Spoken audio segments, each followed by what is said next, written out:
In a world of horse-drawn carriages and hand-sewn dresses, the Amish way of life holds a timeless allure. But the women at its heart remain shrouded in an air of the deeply unfamiliar. From strict dress codes to no education beyond grade 8. Today we're pulling back the curtain on 15 lesser-known facts about the lives of Amish women that they definitely don't want outsiders to know. Let's start with something that goes far deeper than most people realize. In the isolated world of the Amish, where horse-drawn buggies travel the countryside, simplicity isn't just a choice. It's a guiding philosophy that governs nearly every aspect of life, particularly when it comes to clothing. What most people mistake for a bonnet is actually a prayer covering worn on an Amish woman's head. When women go outside, many Amish groups require them to wear a bonnet over the prayer covering. The fabric is usually plain and solid, symbolizing submission and humility. The Amish emphasize avoiding anything that could encourage pride or draw attention, and this principle extends to every piece of clothing. The rules are highly specific and vary somewhat among Amish groups, but are strictly followed. For example, a woman's dress must cover the knees, including when seated, and sleeves must be modest in width and length. Bright colors are avoided. Most Amish women wear muted shades such as black, navy, dark green, or deep burgundy. Patterns and embroidery are not permitted since they are considered too showy. Buttons are not universally banned, but many Amish communities discourage them, especially on women's clothing. Instead, garments are often fastened with straight pins, hooks, or snaps. The concern is less about temptation and more about avoiding vanity or adornment, since buttons were once considered decorative. Men's clothing may include plain buttons, especially on shirts and trousers, depending on the group. This strict attention to clothing details illustrates how Amish life is governed by Ordnung, the unwritten rules of the church, shaping everyday choices in ways that reinforce humility, conformity, and separation from the modern world. This restriction is one of the most significant for the futures of Amish women. Education in the Amish community doesn't just look different from the modern world. It is deliberately limited to keep members, especially women, closely tied to the community. Amish children typically attend school only through 8th grade, after which formal education ends. The curriculum emphasizes reading, writing, spelling, penmanship, basic arithmetic, and Bible study. Subjects like advanced science, literature, or critical analysis are not taught. For Amish girls, this educational limitation can make leaving the community far more difficult. After finishing 8th grade, Amish teenagers are expected to begin working full-time. For girls, this typically means developing domestic skills necessary to manage a household and raise children. They spend their days learning to cook from scratch, sew clothing, tend gardens, and care for younger siblings. Many Amish women are intelligent and curious about the world beyond their community. However, because of restricted schooling and limited exposure to modern technology, they may lack experience with computers, higher-level financial systems, and/or professional training. This limitation is designed to maintain humility, simplicity, and dependence on the community rather than on outside society. Amish courtship practices differ significantly from mainstream society, but they are not as tightly controlled as sometimes portrayed. Courtship usually begins when young people meet at Sunday evening singings, which are social gatherings for youth. When an Amish young man wishes to pursue a relationship, he does not typically need parental permission first. Instead, he may ask the young woman directly. If she agrees, the couple may begin seeing each other more regularly. Parents generally become aware as the relationship develops, but approval is not always a formal prerequisite. One of the most debated customs is the practice of bundling, sometimes called bed courtship. In some Amish communities, though not universally, this may involve a couple spending time together in the same bed, fully clothed, sometimes with a board, blanket, or barrier placed between them. The practice is meant to allow extended private conversation in a setting where privacy is otherwise limited, though its prevalence today is much less than in the past and varies by group. During these visits, couples usually discuss family life, faith, and practical expectations. While Amish culture strongly emphasizes traditional gender roles in large families, it is not accurate to say that conversations are only about a woman's submission or her role as a mother. The process is not officially designed to strip women of agency, though cultural norms about obedience and humility certainly shape expectations. The wedding traditions of the Amish reflect values of modesty, simplicity, and conformity to community standards. Unlike in mainstream culture, Amish brides do not freely choose a wedding gown style from a variety of fashions, but they do sew their own dresses. Amish brides do not wear white dresses. Instead, they typically make a plain dress in a solid, modest color, most often blue, but in some groups it may be purple, burgundy, or another dark shade. The dress is plain, without lace or adornment, and the bride also wears a white apron and cape on her wedding day. The bride's wedding dress is not a one-time garment. After the ceremony, it becomes part of her regular wardrobe, and many Amish women wear it as their Sunday best dress for years. While it is true that the dress is worn repeatedly, it's not necessarily every Sunday for life. Many women sew additional dresses over time, though the wedding dress often remains in use for many years. When an Amish woman dies, she is commonly buried in her wedding dress, along with the white apron and cape she wore on her wedding day. This tradition reflects continuity between marriage, family life, faith, and death. Marriage restrictions in Amish society extend far beyond wedding customs. Divorce is not permitted in Amish communities. Marriage is considered a permanent covenant. This means that even in situations of unhappiness or serious conflict, couples are expected to remain together. When an Amish couple exchanges vows, it is understood as a lifelong commitment. Separation is extremely rare, and if it occurs, remarriage is not allowed as long as the spouse is still living. Cases of physical abuse or incompatibility are typically handled within the church community, where leaders encourage prayer, counseling, and reconciliation rather than separation. The community's approach reflects strong expectations about gender roles. Wives are often counseled to be submissive, patient, and forgiving. While some Amish leaders may stress compassion and fairness, the weight of responsibility for marital peace frequently falls on the woman. Leaving an abusive marriage is extremely difficult. An Amish woman who separates from her husband and chooses not to return may face shunning, depending on her church district's rules. This can mean loss of fellowship, family contact, and social support. However, the severity and enforcement of shunning vary by group and congregation. This creates a reality where Amish women who wish to leave a marriage risk losing access to their community and family ties, making separation a deeply costly and painful choice. And before we continue unfolding this fascinating discovery, be sure to subscribe and hit the bell so you don't miss any future episodes. Don't forget to share it with your friends too. It helps the channel out, and I'm excited to continue bringing you more awesome content. The restrictions on personal appearance for Amish women extend into many aspects of daily life, reflecting values of modesty and humility that discourage self-expression through fashion or beauty. Makeup is not permitted because it is seen as worldly vanity that detracts from a natural, God-given appearance. This prohibition includes lipstick, mascara, nail polish, and other decorative cosmetics.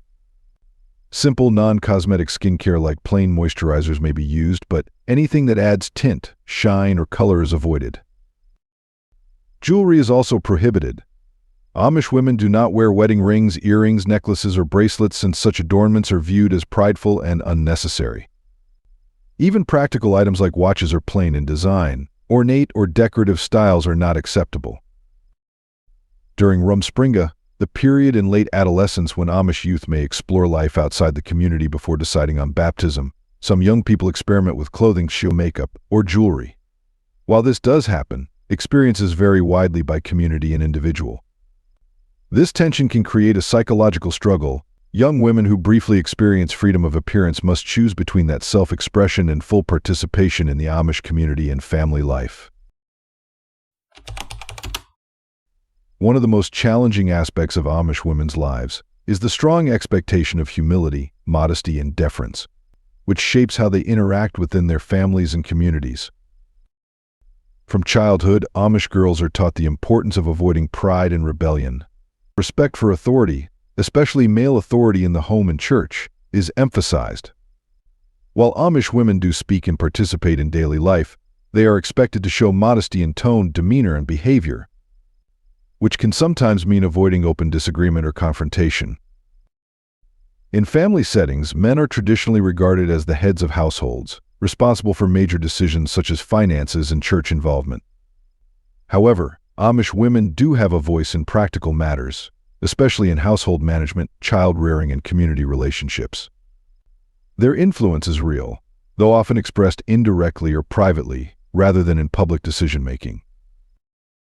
When it comes to personal suffering, Amish culture encourages patience, prayer, and reliance on God. Talking openly about marital difficulties, health struggles, or emotional pain is sometimes discouraged if it is seen as gossip or complaint.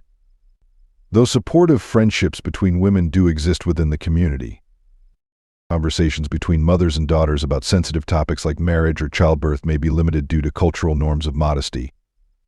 As a result, some young women enter these stages of life without the same level of explicit guidance common in the outside world, though knowledge is often passed on through observation, example, and practical teaching rather than open discussion. The prohibition against photography in Amish communities represents more than just a rejection of modern technology. It reflects deeply held religious beliefs about humility and separation from the world. Most Amish communities discourage or forbid posed photographs, which are seen as promoting pride or violating the biblical commandment against graven images. As a result, Amish families do not typically have wedding portraits or posed pictures of milestones. However, some families may possess or tolerate informal, candid snapshots, particularly of children, as long as the subjects are not deliberately posing. For Amish women, this can mean that major life events, weddings, children's growth, and family gatherings are rarely visually documented. The absence of photographs is not intended as a specific tool of control over women, but it does mean that Amish individuals, both men and women, do not have personal photo albums or visual records in the way that people outside the community do. This lack of visual documentation also makes it harder for Amish families to share images with relatives who leave the community, which can limit long-distance connections. At the same time, the photography prohibition reflects a broader effort to resist outside influence and preserve the community's identity, rather than a targeted effort to erase women's personal histories. Some Amish groups are stricter than others. While many reject all photography, a few permit candid pictures taken by outsiders if no one is consciously posing. How would you feel if you were never allowed to keep photos of your wedding, your children growing up, or your family gatherings? Let us know in the comments below. Perhaps no aspect of Amish life is more emphasized than family and children. Having children is considered a blessing from God and an important part of marriage, though it is not typically described as a formal obligation that women cannot refuse. Amish families are indeed large, averaging 6 to 7 children, though some have more. This is influenced by both religious values and the absence of contraception. Most Amish groups prohibit birth control, though practices can vary somewhat between communities. Natural family planning is generally not taught or encouraged. As a result, many women bear children throughout their reproductive years. Large families serve practical and cultural purposes. They strengthen Amish communities, provide help for farms and businesses, and ensure continuity of the faith. Raising many children can also make it more difficult for women to consider leaving, since supporting a large family outside the community is challenging. Amish women generally receive prenatal care from midwives, sometimes in cooperation with doctors, and births may take place at home, in birthing centers, or occasionally in hospitals, depending on the family and community. While the Amish see pregnancy and childbirth as natural processes, many do use midwives and basic medical supervision. Recovery expectations vary, but women often resume household duties quickly, in line with community norms of resilience and hard work. For women who experience infertility, the stigma can be painful. Childbearing is highly valued, and women may feel pressure or shame if they cannot conceive. Some seek medical help or natural remedies, but infertility is often seen through a spiritual lens, as part of God's will.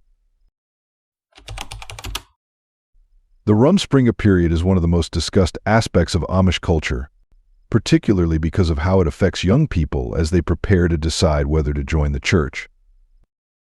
Rumspringa typically begins around age 16 and lasts until baptism, usually in the late teens or early 20s. During this time, Amish youth enjoy greater social freedom. They may attend parties, go on group outings, wear non-Amish clothing, or date. In some communities, exposure to aspects of the outside world can occur, though the degree of freedom varies widely. Contrary to some portrayals, Rumspringa is not an organized program where teenagers are formally encouraged to test mainstream society. Rather, it is a cultural phase in which youth socialize more freely before deciding on baptism. Many Amish teens remain within Amish settings during this time, though some experiment with cars, modern dress, or technology. It is true that Amish young people generally have only an 8th grade education, limited exposure to modern systems, and little financial independence. This makes leaving the community difficult, especially for young women. Choosing to leave often comes with the risk of shunning, which may result in estrangement from family and community ties. The severity of shunning varies by affiliation, but for many, the fear of losing parents, siblings, and lifelong friends is a powerful deterrent. Some former Amish individuals describe Rumspringa as both liberating and painful, a time when they glimpsed independence but also felt the weight of knowing that leaving could mean losing everything familiar. One of the most revealing aspects of Amish society is the way women are excluded from formal positions of religious authority. In Amish churches, only men may serve as ministers, bishops, or deacons. These leadership roles are chosen from among baptized male members through a community nomination and selection process. Women participate in voting and nominating candidates, but they cannot be ordained or hold leadership offices. This restriction is based on traditional interpretations of the Bible, particularly passages that emphasize male headship in church and family life. They are deeply involved in the spiritual life of the community. They pray, read scripture, teach children, and model religious devotion within the home. However, they are not permitted to preach, lead worship, or offer scriptural teaching to mixed groups. In family settings, men typically lead prayers when present, while women may lead prayers in their absence. This lack of access to leadership positions means that women's spiritual gifts are recognized informally but not given public expression in the same way as men's. Their insights may be valued in private, but they do not shape church policy or doctrine. The psychological impact varies. While some Amish women feel spiritually fulfilled through their roles in family, child rearing, and community support, others, especially those who leave the Amish, describe feeling limited or frustrated by the lack of opportunities to use their religious knowledge in leadership or teaching roles. The regulations governing Amish women's hair are deeply tied to religious belief and community identity. Amish women are expected to never cut their hair after childhood. This practice is based on a literal interpretation of 1 Corinthians 11, which teaches that a woman's long hair is her glory and a sign of submission to God. As such, Amish women let their hair grow throughout their lives without trimming or cutting. The hair is typically worn in a simple bun at the back of the head and must be covered in public with a prayer covering, and in some communities also with a bonnet when outdoors. The covering is not intended to make hair a source of shame, but rather to symbolize humility and obedience. While Amish women are taught not to take pride in their hair as a form of vanity, long, healthy hair is not framed within the community as a burden or shame. It is considered part of God's natural order. That said, caring for long hair without modern styling tools can be time-consuming, and women keep their hair care routines very simple, washing, brushing, and pinning it up without the use of elaborate products or equipment. Some former Amish women describe cutting their hair after leaving as a powerful symbolic act, both freeing and emotionally intense. For many, it marks a break from the ordnung and represents personal autonomy, though it can also feel like a loss of something deeply tied to identity and tradition. How would you feel about being expected to keep the same hair, uncut, for your entire life as a sign of faith and obedience? Let us know in the comments below, and don't forget to subscribe and follow the channel to discover more interesting things. The scope of household responsibilities for Amish women is extensive, demanding constant labor and organization without most modern conveniences. They prepare 3 meals daily, often from scratch, using ingredients grown or preserved at home. Bread and traditional dishes are made regularly, and feeding families of 6 to 8 children, sometimes more, is a significant task. Housekeeping adds further work. Amish homes are kept very clean, but without dishwashers or electric washing machines, chores take longer. Many households use non-electric washers powered by gas or air, so not all laundry is done by hand, though floors and surfaces are still scrubbed manually, and ironing remains a major duty. Sewing is another key responsibility. Women make much of the family's clothing, particularly for themselves and children, while some men's work clothes may be bought if plain enough. Quilts, curtains, and linens are often homemade, meeting the community's strict dress standards. Gardening and food preservation also play a central role. Women plant, harvest, and store food through canning, drying, freezing with non-electric freezers, and root cellaring, work that requires months of effort to sustain large families year-round. The physical toll can be considerable, especially with frequent pregnancies. Some women develop chronic pain, though others find pride and meaning in their work. Still, cultural expectations demand that these duties continue regardless of health or physical strain. The expectation of female submission is a central part of Amish gender roles, rooted in biblical teachings about male headship in the home and church. Amish women are taught from childhood that wives should respect and submit to their husbands. This submission is presented as God's ordained order, though the way it plays out in daily life can vary by family and community. In public, Amish couples do not universally practice a strict rule that husbands walk ahead and wives behind. While some may walk this way, it is not a formalized custom or a required symbol of hierarchy. Within the home, Amish men are considered the spiritual and household heads. They typically make final decisions about finances, children's schooling, medical care, and religious matters. However, Amish women manage most domestic responsibilities: cooking, cleaning, gardening, and child rearing, and in practice often have significant influence within those areas. Women may contribute financially through crafts, baking, or small businesses, and how money is managed depends on the family. It is not universally the case that women cannot spend money they've earned without permission. Social expectations strongly emphasize humility and obedience, and young girls learn these roles by observing their parents. This cultural model does mean that women's independence is limited compared to mainstream society, and their opportunities for leadership are curtailed, since men hold all church leadership positions. The expectation that Amish women remain economically dependent is a significant part of Amish family life. Once married, Amish women are not typically employed in outside professions. Their primary responsibilities are the home, children, and community. However, this is not enforced as an absolute ban. Some women work in family businesses, contribute to farm labor, or run small home-based enterprises such as baking, quilting, sewing, craft sales, or produce stands. Increasingly, in certain communities, single and even married women may hold jobs outside the home, particularly in Amish-owned shops, schools, or cottage industries. Financial management practices vary. In many Amish families, women handle day-to-day household finances, grocery money, and budgeting, while men manage business or farm income. It is not universally the case that women must surrender all earnings to their husbands, though community norms do reinforce the husband's role as financial head of the household. Economic dependence does contribute to the difficulty of leaving the community.